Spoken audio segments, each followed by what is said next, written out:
अस्सलाम वालेकुम दोस्तों, मैं ज़मीर तालिब तुहाडी खिदमत च माशरे दे बारे दो चार गल्लां लैके हाज़र होया। साडे माशरे दे विच पॉइंट स्कोरिंग दा बड़ा चस्का है जी।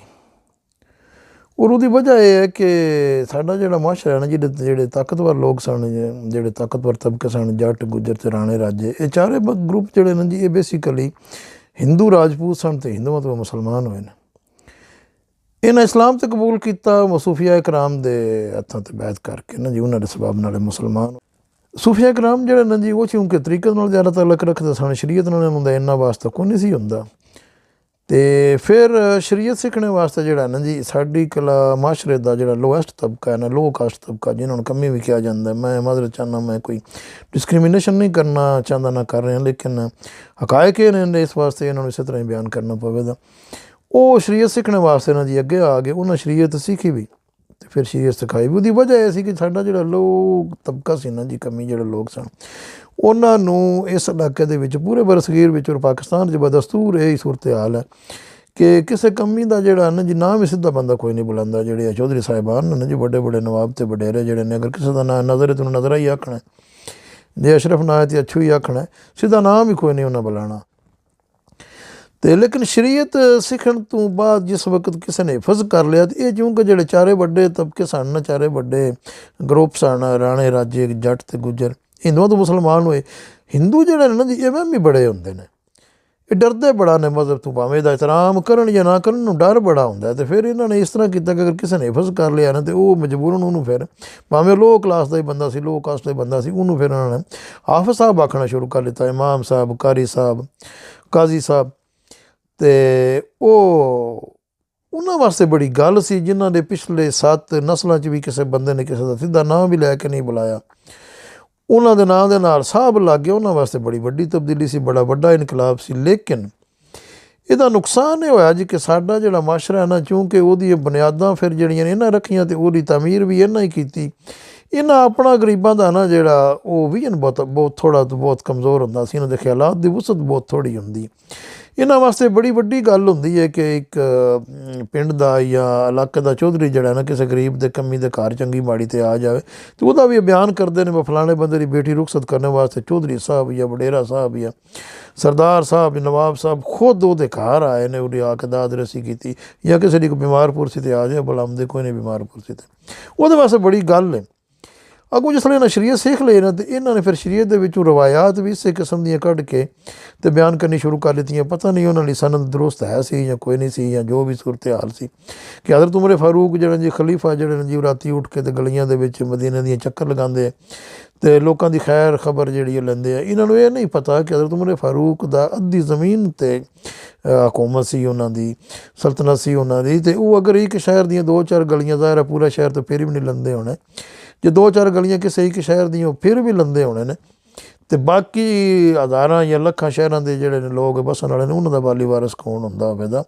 इन्होंने ये नहीं पता कि खलीफा का काम ही नहीं गलियां चक्कर लगाना, खलीफा का काम है निज़ाम सैट करके रखना, तो फिर उस निज़ाम की मॉनिटरिंग करना, ना कि बराह रास्त आवाम ने जाके गलियां में जाके चक्कर लगाने। वो निज़ाम जो दुरुस्त कर लेंगे ना, तो फिर उन्होंने बेफिक्र होकर तो मस्जिद नबी के फूट से बह के भी वो कह सकते हैं कि जंगल दे विच अगर कोई कुत्ता भी भुखा मर जाए तो जिम्मेदार उमर है। उमर नूं ये पता सी कि मैं निज़ाम इतना मजबूत सैट कर छड़िया कि कोई शय मेरे इलाके च, मेरी सल्तनत दे विच जितों जितों तड़ी मेरा हुकूमत, मेरा निज़ाम चलता पे, उस तड़ी कोई बंदा भी भुखा नहीं है, कोई जानवर भी भुखा नहीं रहन लगा।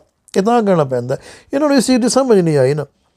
वो फिर साड़ियाँ कहानियाँ जड़ियां ने स्कूलों दी किताबां दी कहानियां भी बादशाह साहब जड़े जी, फलाने बादशाह जड़े ने अपने हत्थां नाल वो टोपियाँ सी के तो टोपियाँ बेच के गुजारा करते हैं। हुण मैनूं नहीं पता रवाया दुरुस्त है या गलत है। अगर ये गल दुरुस्त है तो मैं समझना कि वो बादशाह जिन्हों के नाम नाम बड़ा साढ़े वास्ते बड़ा उन्होंने रहमतुल्लाह लै करके बयान किया जाता है, उन्होंने तो चौक च कढ़ के फैंटी लानी चाहिए। बस तेरी जिम्मेदारी की है, तेनों तो इस कौम ने जिम्मेदारी सौंपी है, बस तू ये ध्यान रख के कोई तकड़ा किसी माड़े ना जुल्म ना करे, किसी गरीब का हक ना खाए, किसी को नुकसान ना पहुँचाए, किसी की बेइज्जती ना करे। माल दौलत ते इज्जत की हिफाजत तेरी जिम्मेदारी है कि तू टोपियां सींदा फिरदा, तू टोपियां सीनियां तो 12 दफा बादशाह किसी होर नूं दे जिहड़ा इस मुल्क का निज़ाम चलाए। साढ़े वास्ते बड़ी गल, साड़ी किताबों च बड़ा बयान किया जाता है कि जो फलाने बादशाह साहब जिहड़े जी टोपियां सींदे हैं। ਅੱਗੋਂ ਇਹ ਪੁਆਇੰਟ ਸਕੋਰਿੰਗ ਜਿਹੜੀ ਹੈ ਨਾ, ਜਿਹਨੂੰ ਮੈਂ ਤੇ ਦੂਜੇ ਲਫ਼ਜ਼ਾਂ 'ਚ ਮੁਨਾਫਕਤ ਹੀ ਕਹਾਂਗਾ, ਸਾਡੇ ਮਾਸ਼ਰੇ 'ਚ ਲੱਗੀ ਚਲੀ ਆਈ ਹੈ। ਨਵਾਜ਼ ਸ਼ਰੀਫ ਸਾਹਿਬ ਵਜ਼ੀਰ ਆਲਾ ਸਨ, ਉਹਨਾਂ ਵੀ 2-3 ਡਰਾਮੇ ਇੰਨੇ ਦੇ ਕੀਤੇ। ਅੱਗੋਂ ਸ਼ਹਿਬਾਜ਼ ਸ਼ਰੀਫ ਸਾਹਿਬ ਜਦੋਂ ਵਜ਼ੀਰ ਆਲਾ ਬਣੇ, ਉਦੋਂ ਜ਼ਿਲ੍ਹਾ ਗੁਜਰਾਤ 'ਚ ਸਾਰੇ ਦੋਸਤਾਂ ਨੂੰ ਯਾਦ ਹੋਵੇਗਾ ਇੱਕ ਹਾਦਸਾ ਪੇਸ਼ ਆਇਆ, ਇੱਕ ਬੱਚੇ ਦੇ ਟਿਊਬਵੈੱਲ ਦੀ ਬੈਲਟ ਨਾਲ ਦੋਨੋਂ ਹੱਥ ਕੱਟੇ ਗਏ। ਕੁਝ ਮੀਡੀਆ ਨੇ ਵੀ ਉਹਨੂੰ ਬੜਾ ਜਨਾਬ ਚੁਕਾ ਕੇ ਬਿਆਨ ਕੀਤਾ ਕਿ ਜੀ ਉਹ ਦੇਖੋ ਜੀ ਇੱਕ ਜ਼ਾਲਮ ਜਗੀਰਦਾਰ ਨੇ ਇੱਕ ਬੱਚੇ ਦੇ ਦੋਨੋਂ ਹੱਥ ਕੱਟ ਦਿੱਤੇ ਨੇ। ਜਗੀਰਦਾਰੀ ਕੀ ਹੋਣੀ, ਉਸ ਇਲਾਕੇ ਦੇ ਵਿੱਚ 2-2 4-4 ਏਕੜ ਜ਼ਮੀਨ ਦੇ ਮਾਲਕ ਨੇ ਲੋਕ। ਇੱਕ ਹਾਦਸਾ ਹੋਇਆ। ਹੁਣ ਮਸਲਾ ਇਹ ਸੀ ਕਿ FIR ਦਰਜ ਨਹੀਂ ਹੋ ਰਹੀ, ਅਤੇ ਵਜ਼ੀਰ ਆਲਾ ਸਾਹਿਬ ਜਿਹੜੇ ਜੀ ਪੁਆਇੰਟ ਸਕੋਰਿੰਗ ਵਾਸਤੇ ਉਹ ਹੈਲੀਕਾਪਟਰ 'ਤੇ ਉਸ ਪਿੰਡ 'ਚ ਆਏ। ਫਿਰ ਬੜੀ ਖੱਪ ਪਈ, ਬੜਾ ਰੌਲਾ ਪਿਆ। ਉਹ ਖੁਦ ਵਜ਼ੀਰ ਆਲਾ ਸਾਹਿਬ ਜਿਹੜੇ ਨੇ ਜੀ ਉਸ ਪਿੰਡ ਆਏ ਅਤੇ ਉਹਨਾਂ ਆ ਕੇ ਤਾਂ FIR ਦਰਜ ਕਰਾਈ ਅਤੇ ਉਸ ਬੱਚੇ ਦੀ ਦਾਦ ਰਸੀ ਕੀਤੀ, ਉਹਦਾ ਸਰਕਾਰੀ ਖਰਚ 'ਤੇ ਜਿਹੜਾ ਇਲਾਜ। ਹਾਲਾਂਕਿ ਇਹ ਜੁਰਮ ਹੈ। ਅਗਰ ਵਜ਼ੀਰ ਆਲਾ ਨੂੰ ਖੁਦ ਆ ਕੇ FIR ਦਰਜ ਕਰਾਉਣੀ ਪੈਂਦੀ, ਜਿਹੜਾ ਕਿ ਇੱਕ ਸਬ ਇੰਸਪੈਕਟਰ ਲੈਵਲ ਦਾ, ਮੁਨਸ਼ੀ ਲੈਵਲ ਦਾ ਕੰਮ ਹੈ। ਅਗਰ ਇਹ FIR ਦਰਜ ਨਹੀਂ ਹੋ ਰਹੀ ਵਜ਼ੀਰ ਆਲਾ ਦੇ ਹੁੰਦਿਆਂ ਸੌਂਦਿਆਂ, ਤਾਂ ਫਿਰ ਇਹਦਾ ਮਤਲਬ ਹੈ ਕਿ ਵਜ਼ੀਰ ਆਲਾ ਸਾਹਿਬ ਦੇ ਮੌਜੂਦਗੀ 'ਚ ਉਹਨਾਂ ਦੀ ਹਕੂਮਤ, ਉਹਨਾਂ ਦਾ ਨਿਜ਼ਾਮ ਸਾਰੇ ਦਾ ਸਾਰਾ ਗਲ ਸੜ ਚੁੱਕਿਆ ਔਰ ਬੈਠ ਚੁੱਕਿਆ। ਲਿਹਾਜ਼ਾ ਵਜ਼ੀਰ ਆਲਾ ਨੂੰ ਚੌਕ 'ਚ ਬਿਠਾ ਕੇ ਪੁੱਛਣਾ ਚਾਹੀਦਾ ਹੈ ਕਿ ਤੁਹਾਡੀ ਮੌਜੂਦਗੀ 'ਚ ਇਹ FIR ਕਿਉਂ ਨਹੀਂ ਦਰਜ ਹੁੰਦੀ, ਵੀ ਤੁਸੀਂ ਨਿਜ਼ਾਮ ਕੀ ਚਲਾ ਰਹੇ ਹੋ।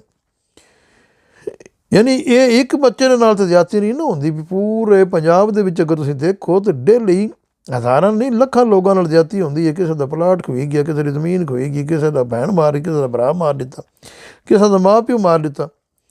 FIR ਦਰਜ ਕੋਈ ਨਹੀਂ ਹੁੰਦੀ ਕਿਉਂਕਿ ਵਡੇਰੇ ਮਾਰਨ ਵਾਲੇ ਨੇ।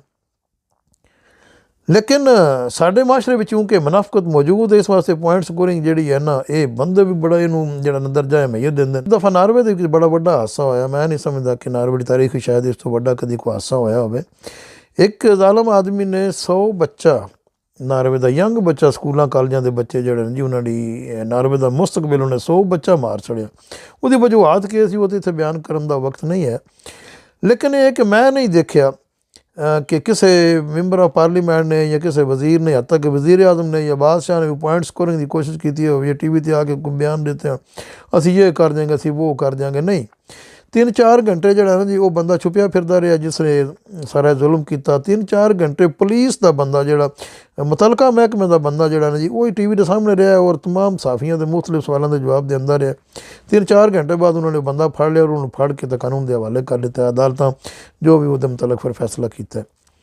ਅੱਜ ਕੱਲ੍ਹ ਸਾਡੇ ਮੀਡੀਆ ਦੇ ਵਿੱਚ ਨਾ ਇੱਕ ਤਸਵੀਰ ਬੜੀ ਵਾਇਰਲ ਹੋ ਰਹੀ ਹੈ ਕਿ ਚੀਫ ਆਫ ਆਰਮੀ ਸਟਾਫ ਸਾਹਿਬ ਜਿਹੜੇ ਨੇ, ਉਹਨਾਂ ਨੂੰ ਇੱਕ ਬੱਚੀ ਨੇ ਦਰਖਾਸਤ ਕੀਤੀ ਆ ਕੇ ਕਿ ਮੇਰੇ ਖੇਤਾਂ ਦੇ ਵਿੱਚ ਵਡੇਰਾ ਪਾਣੀ ਖੋਲ੍ਹ ਛੱਡਦਾ, ਸਾਡੀਆਂ ਫਸਲਾਂ ਰੁੜ ਜਾਂਦੀਆਂ ਨੇ, ਖਰਾਬ ਹੋ ਜਾਂਦੀਆਂ ਨੇ। ਅਤੇ ਚੀਫ ਆਫ ਆਰਮੀ ਸਟਾਫ ਨੇ ਵੀ ਬੜੇ ਜਾਣਾ ਬਾਦਸ਼ਾਹ ਅੰਦਾਜ਼ ਦੇ ਵਿੱਚ ਬੜੇ ਰੋਬ ਰਾਬ ਨਾਲ ਆਪਣੇ ਅਸਿਸਟੈਂਟ ਨੂੰ ਹੁਕਮ ਦਿੱਤਾ ਕਿ ਉਸ ਵਡੇਰੇ ਨੂੰ ਕਹਿ ਕੇ ਉਹਨੂੰ ਸੁਨੇਹਾ ਕਰ ਲਓ ਮੇਰੀ ਤਰਫੋਂ ਕਿ ਹੁਣ ਇੱਥੇ ਪਾਣੀ ਨਾ ਖੋਲ੍ਹੇ, ਵਰਨਾ ਉਹਨੂੰ ਪਤਾ ਹੈ ਕਿ ਅਸੀਂ ਇਹ ਪਾਣੀ ਕਿੱਧਰ ਵਾੜ ਛੱਡਾਂਗੇ।